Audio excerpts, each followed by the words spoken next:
Hello সবাইকে। তো আজকে গুছিয়ে গাছিয়ে সকাল সকাল বেরিয়ে পড়লাম মামাবাড়ির উদ্দেশ্যে, যেহেতু দিদা মারা গেছিলো তো সেটার আজকে খাওয়া দাওয়া।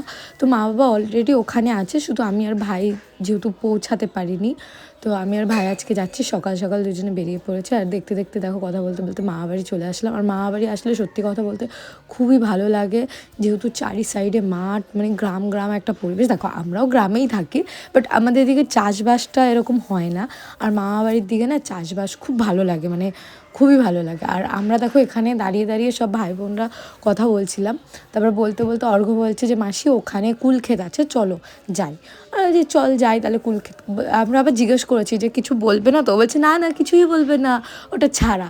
এবার ভয়ও লাগছে, যেহেতু যদি বেঁধে রাখে তাহলে বলো, তোমরাই বলো যে কী হবে। এবার ওখান থেকে গল্প করতে করতে আমরা বলছিলাম যদি আমাদেরকে বেঁধে রাখে তাহলে তোর নাম দেবো, যেহেতু তুই আমাদেরকে নিয়ে যাচ্ছিস। কেন না যদি গ্রামে দেখো আমরা জানি না। এবার ও আমাদেরকে বলছে মাসি কিচ্ছু বলবে না, চলো কুল খেতে, কিচ্ছু বলবে না, ও বারবার বলছে। তা আমরা যাচ্ছি। এবার যদি বেঁধে রাখে তখন কী হবে? আর এদিকে এরা সাপের গল্প করছে যে এখানে সাপ ছিল।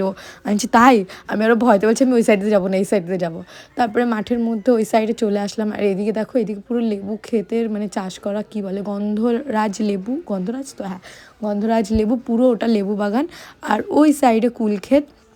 আর সত্যি কথা বলতে কুলগুলো খুবই মিষ্টি, মানে দেখে কেমন পুষ্ট লাগছে না, মানে কেমন যেন ছোটো ছোটো লাগছে। আর এই কুলগুলো ও বলছে সুন্দরী কুল, যেহেতু একটু লাল লাল আর দেখতে সত্যি খুব সুন্দর। মানে পুরো এই ক্ষেতটা মনে হয় যে আমার যে মনে হয় ছেড়ে দিয়েছে, কেন কিন্তু আমরা কুল খাচ্ছি, কুল নিচ্ছি, কেউ কিছু বলছে না। আর কুলগুলো সত্যি কথা বলতে এত টেস্ট, মানে ছোটো ছোটো কুল কিন্তু দেখতেও যেমন টেস্ট তেমন। আমার ভাই বলছে আমি লুকাচ্ছি, যদি কেউ এসব বলে। স্বাভাবিক যতই ক্ষেত ছাড়ুক ভয় তো লাগে। আর এদিকে আমার ভাই, অর্ঘ্য সবাই কুল তুলছে। আর আমি তো মানে কুল দেখে আমার আর লোভ সামলাতে পারছি না, আমি তো ভাবছি সবই তুলে নিয়ে যায়, কুল গাছটা কেটেই নিয়ে যায়। কিন্তু না, ওরকম করা উচিত না। তারপরে কটা কুল টুল নিয়ে আমরা চলে গেলাম। আর অর্ঘ্য ওইদিকে কোথায় গেছিলো, ও বেশ অনেক বড় বড়, মানে এর থেকে বড় বড় সাইজ, এই দেখো বড় বড় সাইজ। আর আমারটা একটু ছোটো ছোটো, বাট কুলগুলো মিষ্টি। তারপরে ওর কাছ থেকে সব ওর কুলগুলো নিয়ে নিচ্ছি, বলছে মাসি এরকম করো না, আনছি দে তুই কুল। তারপরে ওখান থেকে চলে গেলাম মামা বাড়িতে, যেহেতু মাঠে অনেকক্ষণ ধরে রয়েছে। আর এদিকে দেখো সবাই খাওয়া দাওয়ার মানে ব্যবস্থা হচ্ছে। আর এখানের ক্যাটারিং করছে আমার দিদিরা, সব দিদিরা ক্যাটারিং করছে। আর আমিও খেতে বসলাম, কি করব। আর এই পাশেই লঙ্কা গাছটা ছিল, ওখান থেকে আমার দিদি আমাকে লঙ্কা তুলে দিয়েছে, যেহেতু আমি ঝাল খেতে খুবই ভালোবাসি। এই যে সেই লঙ্কা গাছটা, মানে টেবিলের পাশেই লঙ্কা গাছটা রয়েছে। আর লঙ্কাতে একটু ঝাল নেই, যেটা সত্যি সেটা। আর মানে কেমন একটা লাগছে, ঝাল মাল নেই, মিষ্টি মিষ্টি। আর এদিকে আমাদের খাওয়াতে আমি দেখছি যে আমার দিদির ছেলে ও খেতে খেতে ঘুমাচ্ছে, লিটারেলি খেতে খেতে ঘুমাচ্ছে।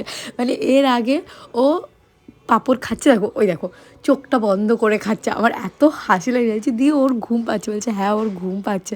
আর ও না একটা কামড় নিচ্ছে আর ঘুমাচ্ছে, একটা কামড় নিচ্ছে আর ঘুমাচ্ছে। আমার এত হাসি লাগে যে ওকে বাড়ি নিয়ে যা। তারপরে মামি ওকে বাড়ি নিয়ে গেছিলো। আর খেয়ে দিয়ে একটু হাঁটতে এসেছে, যেহেতু বেশি খাওয়া হয়ে গেছে। তারপরে আমার দাদার বাড়ির দিকে এসেছে। আর ওই দিকে না দাদা পুরো নার্সারি বানিয়ে দিয়েছে নিজের বাড়িতে। দেখো কত রকমের ফুল গাছ, ফল গাছ, মানে ধারণার বাইরে। আর এই সাইডটায় তোমার ড্রাগন গাছ ছিল, তো দেখাতে পারিনি। আর এই দেখো পেয়ারা গাছে, এই পেয়ারা গাছে যে এত মিষ্টি পেয়ারা, মানে এর আগেও আমি খেয়েছি, যতবারই এসেছি মামা বাড়িতে ততবারই এই পেয়ারা গাছে মামি কেটে দিয়েছে, মানে এত মিষ্টি জাস্ট ধারণার বাইরে। আর এই ডুমুর ফলটা কেউ যদি চিনে থাকো আমাকে প্লিজ বলো। আমি না সত্যি কথা শুনেছি যে ডুমুরটা নাকি একটা ফল, আমার দাদা বলছে এটা একটা ফল, পাকলে নাকি খুব মিষ্টি হয়। আর এটা নাকি হলুদ কালার হয়ে যায়, কিন্তু আমি খাইনি। আর আমার কপালটা এতটাই খারাপ, আমি যখনই মামা বাড়ি আসি আমি ভাবি কি একটা ফল খাবো ওটা, কিন্তু ওটা তখন পাকে না, হয় আগে পেকে যায় 2 দিন আগে, না হয় পরে, মানে কেউ না কেউ খেয়েই না। আর লাস্টে আমার কপালে জোটে না। আর আমি এদিকে আমার দাদা নার্সারি দেখাচ্ছি, মানে এত সুন্দর সুন্দর ও যে ফুল গাছ এত মেনটেন করে, এত সুন্দরভাবে গুছিয়ে রাখে, মানে ধারণার বাইরে। দেখো কত রকমের কাগজি ফুল। আর নিচে তো আরও রয়েছে, তোমাদেরকে আমি দেখাতে পারিনি, যেহেতু ওগুলো গরমের ফুল। তারপরে আরও কী সব ফুল আমি নিজেও জানি না, রাখি ফুল, মাখি ফুল, যাই হোক। আর এই উপরে তো মানে নানা রকম, দেখো একটা গাছে কত রকমের কালারিং ফুল, মানে আমার দেখে সত্যি কথা বলতে আমার খুবই ভালো লাগে। আমি প্রত্যেকবার যখনই আসি মামা বাড়িতে, আমি দাদার বাড়িতে আসি কেন, কিন্তু আমার ফুল গাছ দেখতে ও কী কী ফুল লাগিয়েছে। আর এত সুন্দর, মানে ওর হাতে এত সুন্দর, যেহেতু ও কেয়ার করে না, তো এর জন্য ওর হাতে খুবই সুন্দর হয়। আর এদিকে আমরা সবাই দেখছি, মামি ঠামি, মামিও দেখছে। তারপরে ওখান থেকে আমরা দেখে না আমার এত মানে ভালো লাগছে আশেপাশের পরিবেশ, মানে দেখো তোমরা একটু পুরো চারি সাইডে সর্ষে ক্ষেত, সবুজ সবুজ, এত ভালো লাগছে ছাদের থেকে, মানে ধারণার বাইরে। না মানে না দেখে আর থাকতে পারলাম না, তোমাদেরকেও না দেখিয়ে থাকতে পারলাম না, এর জন্য দেখালাম। আর এখানে দেখো সব দিদিরা, এই যে আমার দিদিগণ, এরা সব ক্যাটারিং করেছে আজকের মানে মেন।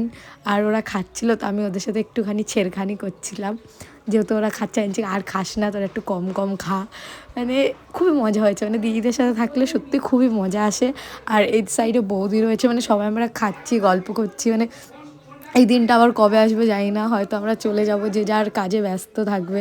কিন্তু সত্যি কথা বলতে যে লাস্টের টাইমটা যে মজাটা করেছি আজকে, মানে সব দিদি, বোন, জাইম্বু, দাদা সবাই, মানে যে যেখানে ছিল। মামাবাড়িতে এটা হয়, কোনো একটা অনুষ্ঠান হলে, মানে এমনি টাইম যেহেতু এখন সবাই সবার কাজে ব্যস্ত, এমনি টাইম সবাই একসাথে থাকে না, কিন্তু কোনো অনুষ্ঠান কিছু হলে আমার দিদি সবাই, জাইম্বু সবাই থাকে, তখন না মানে ভালো লাগে, তখন আর মনে হয় না যে মামাবাড়ি ছেড়ে কোথাও যায়। আর এদিকে আমরা গল্প করছিলাম, আর আমি না খাওয়া আমার অলরেডি আগে, তোমাদেরকে দেখেছি আমার খাওয়া অলরেডি আগে হয়ে গেছে। তারপরে আমি আবার দিদির পাশে বসে, দিদি খাইয়ে দিচ্ছে, আমি খাচ্ছি, মানে এত মজা আসছে কি বলবো। তো আজকের মতন এইটুকুই, দেখাবে নেক্সট লাগে।